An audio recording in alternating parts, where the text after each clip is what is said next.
lokal.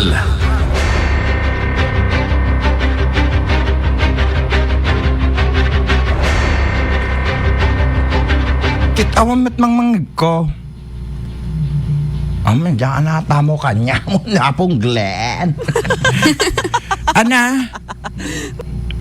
Oh. Napalaos iti panagyaman ti grupo nga FMPRIN when of Force Multipliers Peacekeeper Riders of Ilocos Norte Incorporated nga idadauluan ni Mr. Louis Bonifacio iti outgoing acting provincial director ti Ilocos Norte Police Provincial Office ani Police Colonel Orly Pagaduan.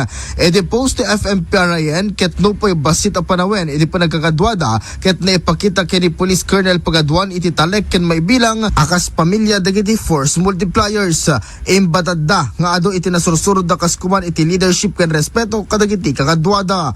Kabayatan na pinasangbay ti grupo ni Mr. Louis Bonifacio ti incoming provincial director ani Police Colonel Jomar Labiano. Malagip pa nga iti incoming provincial director ti Ilocos Norte Police Provincial Office ket siguden a hepe iti PNP Lawag. Para iti IFM News, Idol Lawrence Corpus Martinez, tatak, aremen.